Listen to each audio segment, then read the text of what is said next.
As much as people portray me to be a bitch, I'm really not a bitch.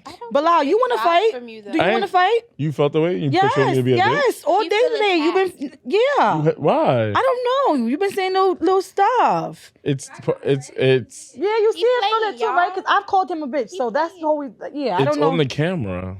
It's on the camera that I called you a bitch? Wait. You did. Wait. I'm sorry, Nicole, if you feel like I'm coming for you. Don't say sorry, because I don't care. Okay, so what the fuck you say it for? Right. I just wanted to know if you was okay. I'm okay. We don't have no smoke. Go hang up a little. Right.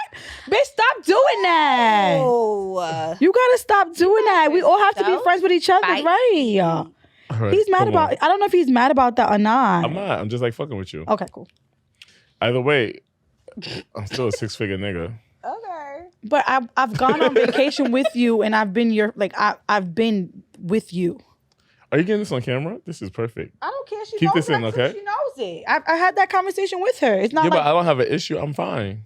and I'm fine too. I just want we just had a relatable moment, me and her. It's not like we about to be like ka ka ka ka. No, I'm not. Kiki. I'm not kiki either. Not like I'm about to go back right now and call her and be like, oh, look what just happened. Like, we're not about to do that. No. All right. So would you like me to stop making comments or referencing you and Lil?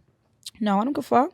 So why are we having this conversation? I just want you to, just if it's... Be more mindful of what he's saying. No, if you really feel some type of way, then tell me. If you really feel like you don't want to... At one point, I really thought it was like a little fake because it was like, we talked shit about her, but then you hung out with her, which is okay, right? But if you were and be like, yo, I still want to be cool with Lil, I would respect that. But it's like, then I talk shit with her, so for me, in my eyes, it would be like, are you really hanging out with this girl? Like, how can I trust what you're not talking shit about me to her? Yeah. But that's what I told you when I met up with the both of y'all. I'm like, I've told her in her face how I feel. But you told me too late. I found out through Instagram.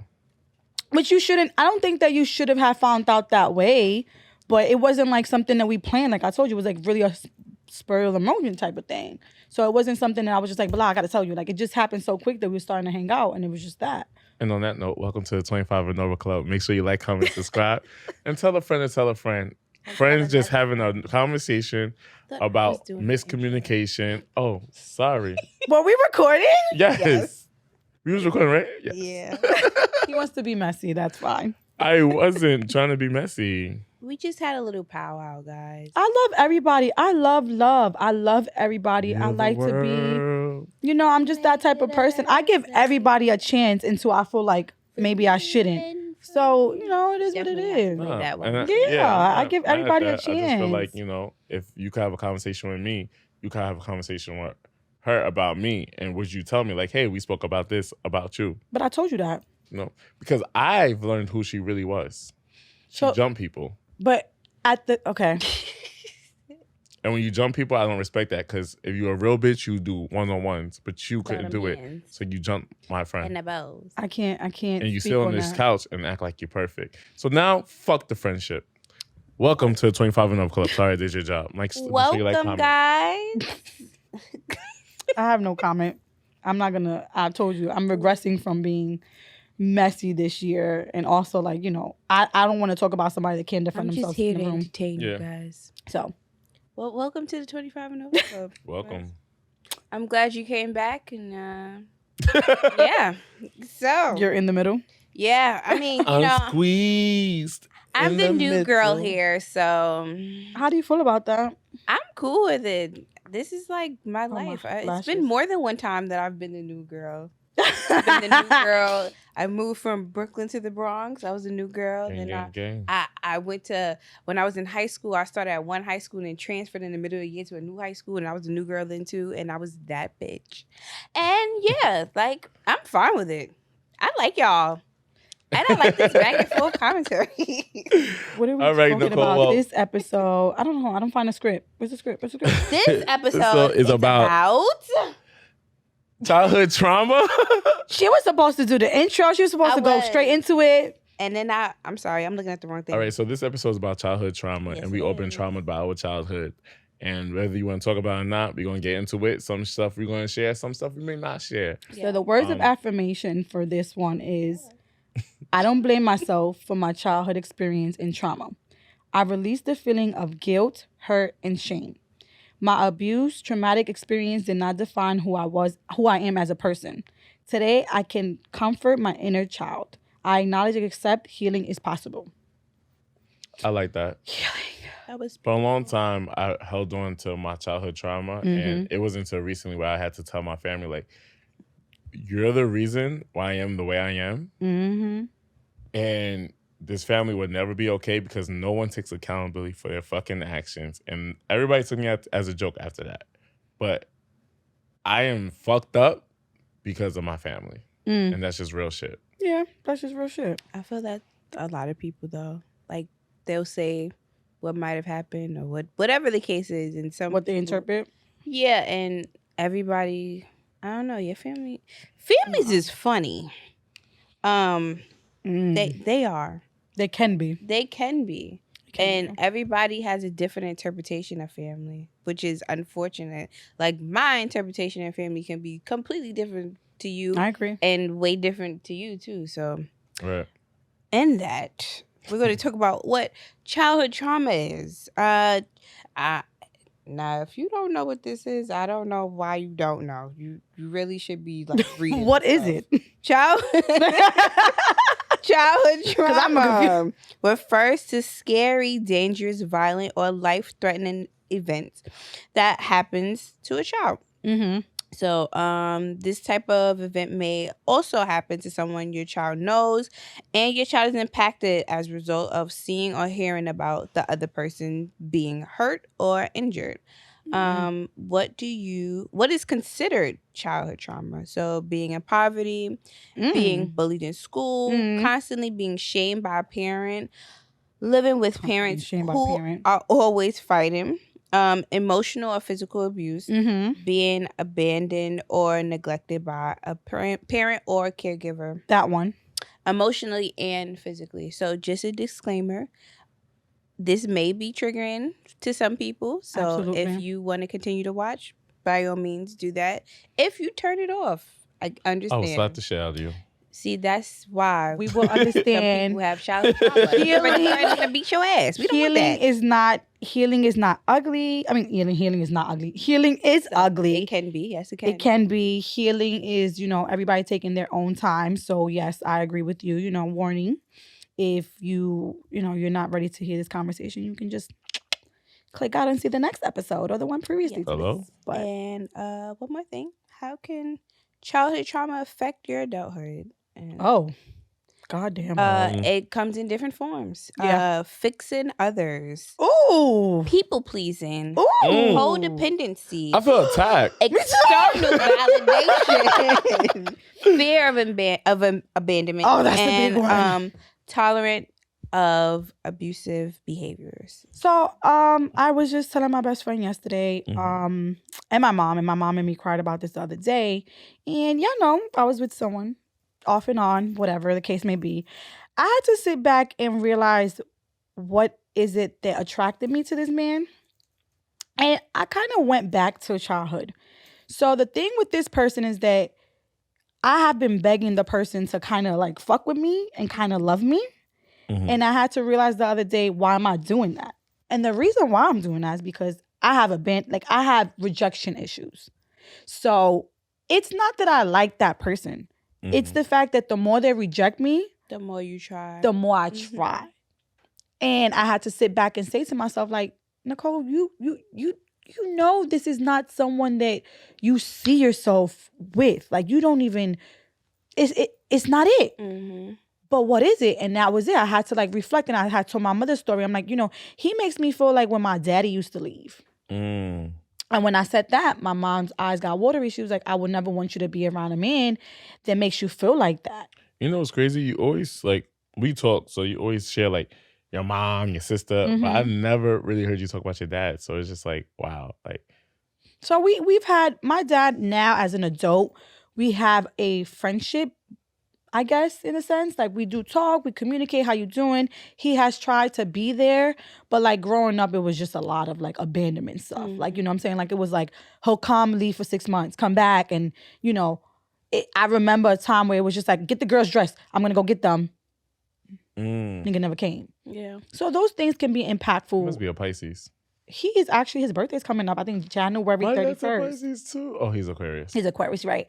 So, now I can say I don't have daddy issues because I just, during the pandemic, one time I sat down and I just spit everything the fuck out on the phone with him. Everything. Oh, I'm trying to get it was just like, blah, blah, blah. And I finally felt like now I don't have daddy issues, but I still carry certain things. I haven't healed from certain things. And that was one of them. Just the fact that this person, like, I want to be liked so bad. Like, I want you to see me so bad. And that was how I felt with my dad. I wanted my dad to, why you don't love me? And why you don't want to be around us? That now that kind of trickles to who I was talking to. Yeah, I love making up words. I'm sorry. Trickle-ate is the word. Mm-hmm. Yeah. Trickle-ate is a word? Trickle-ate is a word? I can't tell you how to spell it. I can't tell you how to spell it either, but I know. It's giving me dancery toleration. So, I'm very proud of myself for acknowledging that moment, acknowledging the fact that... I am too. It's a word? It's a word! Wow, I'm learning new words. I'm proud of myself for acknowledging the fact that, like, the reason why I feel that, I feel like that with this man is more so the fact that he just doesn't want to fuck with me. So the more he doesn't want to fuck with me, the more I'm like, I'm here. It's me. And it's just like, nigga, it's bigger than me. Yeah. It's you. Mm-hmm. So, sorry. I don't know how much trouble I'm going to get in with this episode, but my childhood trauma comes from emotional and physical abuse. I'm sorry, babe. I'm so sorry. And the only reason I'm going to talk about it is because I know I know there's other people going through it. So like emotional abuse is, fuck it. Like my mom, she never thought about, I look really good. Thank you. But my mom, we talked about self-worth. My mom always used to be like, when she's upset, she'd be like, you act like a dumbass and shit like that. So those words would trigger me. And my stepfather used to like, I don't want to use the word abuse, but you discipline a child, right? Yeah. So when you get disciplined, you would get hit with a belt, that's abuse. pot pan, broomstick. It's abuse. It is. Yeah. It is. It's abuse.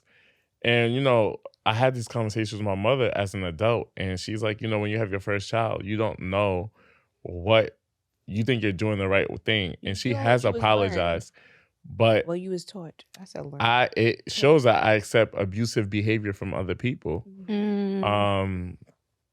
And that has really affected me a lot. And which has affected my emotional intelligence, because now I'm emotionally, I was gonna say retarded, but that's not a good word. You're not, I'm emotionally checked out. I think checked out. Yes, checked out. So I don't know how to move with other people. I have my guard with other people, and then I put my baggage onto people in a situationization. That's not a word. Don't need to look it up. And sometimes I feel being abandoned and neglected. I moved out when I was very young. I moved out at 17 to live with a 22-year-old. That's and then that's Is it 17 and a 22-year-old? Yeah, I was having this conversation with my friends the other day. I was 18 and I was dating a 30-year-old. At 22. Was that abuse? Yes. Because at 30, think you right now, would you? That's what that was. So we had this conversation, me and Bilal, and that's what I said. No. I was projecting myself onto another person, and I take accountability 1,000%. Mm-hmm. If you know me personally, I'm the type of person to be like, I'm sorry. I'm going to take this back. I take accountability. Yeah. I will apologize. And you know what? I want to apologize to you, because after getting to know that grown man, he was very pedophilization, because that's not a word. Don't look it up. Because he gave a lot of petty vibes. He wanted to talk to another 21-year-old. And I asked him, like, my nigga, you can't find a grown man. A grown woman. A grown woman. Yeah. Or a man. Oh, man. Are you outing people? But right. He couldn't find a grown woman for himself. And you know what I'm talking about. Yeah. And it was disgusting, because you wanted to constantly date these younger girls. And I was confused as to, like, why do you like them so young? So you can manipulate them? Yeah. Pretty much. And because at that moment, you came off as the crazy person. But in reality, you knew what you was talking about. So I do want to apologize to you for that. I accept your apology. I do accept it. I'm big on taking care of people around me, especially when I see myself in them. The older I've gotten, the more I'm like, please don't do that. It's not going to turn out well, please. Like, I'm just big on that, especially when I'm around younger people. I'm just like, that's not how that, So I understand that. But you know what's one thing too? I don't know how to cut people off. Ooh. I think my life would have been better if I knew how to cut people off. I feel like we have similar experiences as far as like daddies. My dad wouldn't do what your dad did. He wouldn't call me and tell me like to get ready, he's coming. But it got to a point like he did. So it was me, my mom, and my brother, and my dad. We all were living together at one time. And then my mom and my dad, they were going through whatever they were going through, and then they decided to separate. Okay. So then we moved to the Bronx. So then it was just me, my mom, and my brother. But then my dad moved back in with us. So he was with us for, I guess it was a month or something, but it felt longer than that because I was only like 7 or 8. And then he moved back out and he never moved back in. But then like my mom, she would make sure like we would go see my dad and stuff like that. But he never would call and say, I'm going to come get you or anything like that. It was just my mom will always put the effort to make sure you're going to go see your dad this weekend.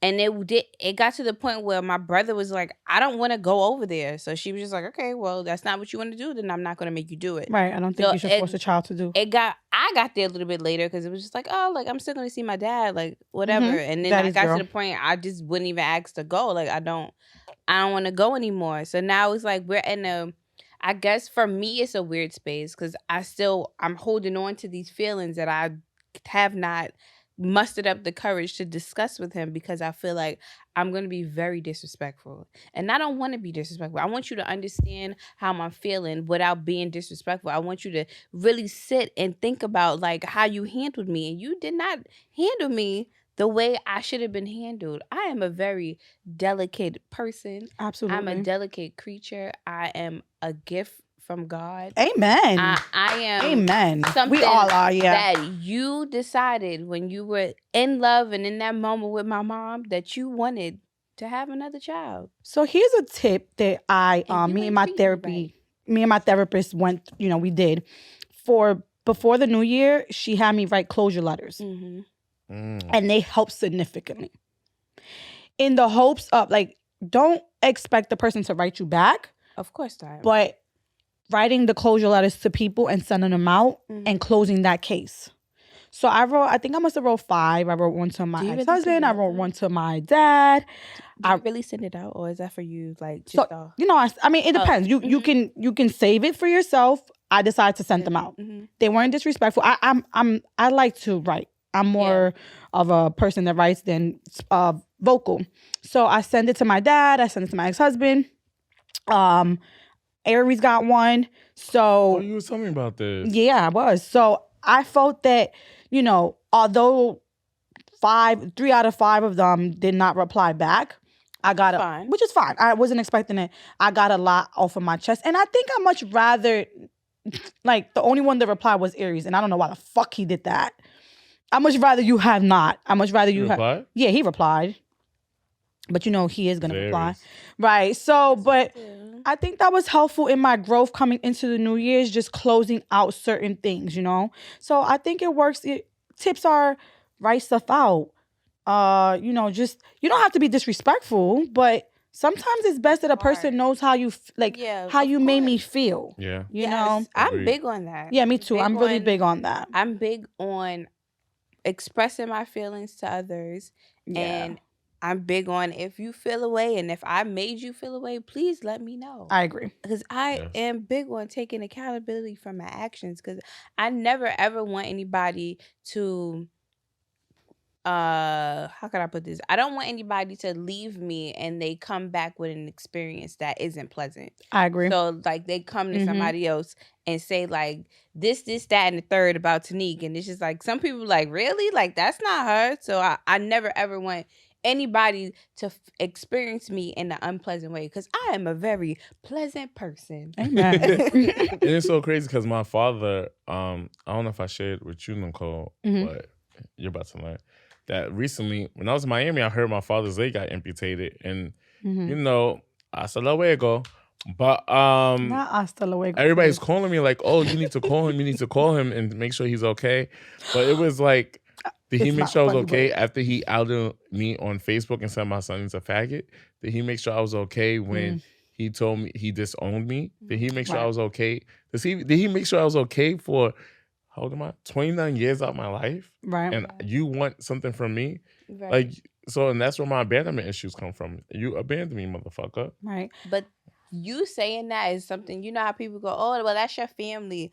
And usually, like, sometimes I'll say that. I hate that. But I hate that saying. In my head, I think that sometimes, but then I also have to remember everybody's family is not like my family. Right. The way that I experience my family, some people will never, ever get that experience with family. So I can't ever say that to anybody because what you got going on in your family, it ain't like my family. Now, my family be having their issues, but at the end of the day, we still find a way and we still come together, whether it's Christmas or Thanksgiving or it's just a random game night we may have, and we'll be like, oh, just come over, I'm cooking, it's drinks, like come over, we ain't see each other in a minute. So people, stop saying that's your family, because everybody's family is not like yours. Hello? So I have one more. I mean, damn, because these episodes now are just conjoining. That is a word. Conjoining and combusting into one another. I should have spoken about this during our adulthood episode, but we should have talked about mental health, right? But I don't know, for some reason it just came up right now. So growing up, a lot of my family members used to call me crazy. And, you know, Spanish people, they taboo it. Like, oh, she's crazy. Ay, coño, loca. Mira, she's loca. Dios mío, papillito. Was it because you was like It was because I was like super hyper. I didn't know how to stay still. I was all over the place and everything. And then recently, I was diagnosed with ADHD. Right? So I was diagnosed with ADHD about 2 years ago. And I felt like the world came crashing down. Like it finally made sense. Why you was like, why I was all the like time. This. And so now I explained this to my dad when I had that conversation with him. I'm like, oh, you kept calling me crazy, but all this time I actually had something. And the guy was like, I don't believe in that. Hold on, I have to call it, but it's not COVID. No, I have to. So it's tabooed a lot. Like our parents how would they know how to parent when they didn't get that parenting structure themselves? Yeah, I'm not making an excuse for parents, but sometimes you just gotta say like, how the fuck did you know how to be a father when your father didn't even teach you how to be a father? Oh, your father was missing. Your father was missing himself. And I know for a fact my dad had his father in his life. So that's another thing that be hitting at me. It's like, I don't understand how you just like was like, all right, well, I guess today I don't think I want to be a dad today. Like, I don't feel like doing it. Keep in mind, not today, tomorrow. We have to keep in mind, I'm not making excuses, but, you know, we have to keep in mind that these are also adults, our parents. You know what I'm saying? Like, we were having a conversation, my friend, and I was like, why do you not feel like you have to reach out to your son right now? You know, because he hasn't reached out to his son in like 2-3 months. And he told me, I need to work on my mental health. And I got quiet and I got defensive because I have abandonment issues. So why the fuck is you abandoning your son? Right. But I had to redirect myself and say, this is also a human being. Mm-hmm. He's also going through something. He wants to make sure he's at 100 to give his son 100. So we have to keep that in mind. Like, we don't like parenting doesn't have a rule book. It doesn't. But like before you nut it in the vagina, you should have nut it in the condom. Not only that, but in that situation, people know about nutting if you in feel condoms. like you going through something mentally, I mean, I know. You should at least give your child the decency to say, listen. I know you're saying something very smart and intelligent, but she said, what the fuck do I know about nutting in the condom? Not you per se. I'm just saying, what the fuck did they know about nutting in condom? No. I have a penis. I don't have Not him per se, just people. Like, they weren't practicing safe sex, our parents. No. They were not practicing safe sex the way we are probably practicing safe sex. That's why we here. Hello. But they weren't doing that shit. I'm sorry. Oh, I'm like, huh? So how has a childhood trauma affected your adulthood? For me, I would definitely say I think I could fix others. That's a big one. That's a big one. People in the pleasing is all the way me. Codependency. Y'all can relate to that? Yeah, absolutely. External validation, we spoke about that. Fear of abandonment, and again, we said tolerating abusive behaviors. I've been in situations. Yeah, I've been in relationships where I would allow a person to. I'm so happy we're back. Yeah. I've been in a relationship where I will allow you to like people to disrespect me, and I'm like, that's the way they love me, or put their hands on me and be like, that's the way they love me. I've been in situations where like if I know I need to cut this motherfucker off, but in my head, I'm like, no, I need to stay with this person. Yeah. In reality, I don't need to stay with this person, but to my head, if they leave me, what am I going to do? And besides me not thinking I need to level up, I'm thinking, no, I need this person. So, and it comes from my, again, childhood trauma, because I don't want to say, Ma, you fucked up, but Ma, you fucked up. She fumbled the ball a little bit. She fumbled. It's okay. And all our parents fumble. All our parents But did. it's up to us to make sure that yeah. we do better for our children. And our future, yeah. We have to be advocates. No one wants to talk about our grandparents ain't shit either. Ooh, that's another story. My grandma stayed with Leroy. You know I don't call him grandpa. You know we was talking about this plenty of episodes. I have lost his first name. Why? Why would I call you grandpa? Like, I don't know. Your name is Leroy, sir. And we've talked about this in several episodes. Leroy, I'm going back to experiences. Leroy was a fucking mess. Like, he was the messiest fucking functioning addict. See, like I said. But Leroy taught me a lot of things. My grandfather taught me a lot of things. I can't complain. My grandfather and my grandmother. But Leroy was a weirdo to my grandmother. Well, at least you had a grandfather. I never had a grandfather. I only had a grandmother and one grandmother. So I had my grandmother on my father's side. And she called me like, hey, I want to build a relationship with you. And later that day, she ended up dying. I had my grandpa, my granddaddy. But I didn't have him for a long time. He died when I was like 7. Mm-hmm. But that amount of time that I had with him, it was amazing. I wish other people had grandfathers like my grandfather, but everybody doesn't experience that. Like, that was the only grandfather I had. Real quick, going in a circle, has your childhood trauma affected your relationships? I feel like it did. I guess, I don't know if it's abandonment issues I have, but I definitely, like, if I feel like you're ignoring me, that is something that's like a trigger for me. Like, I really get very upset about stuff like that. And then I feel like I have problems forming like serious romantic relationships just because I'm like, you probably gonna leave anyway, so let me not even try to get like real serious with you.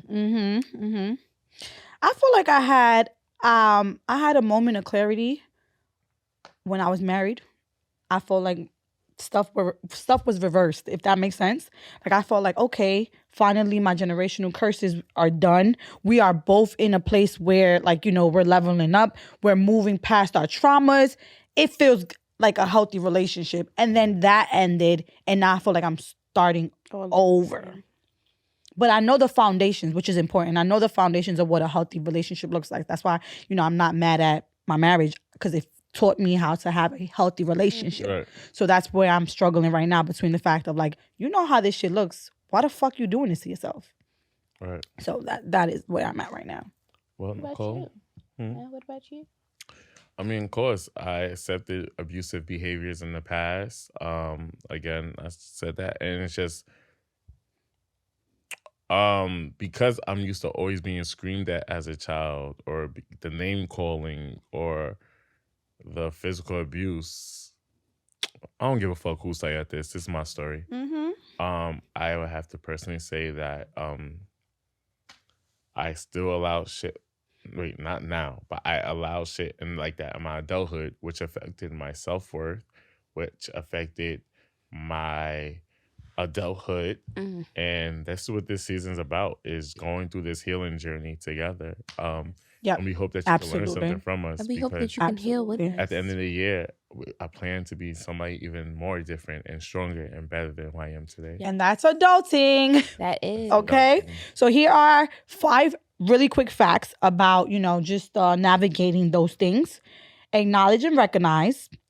Reclaim control of your situation.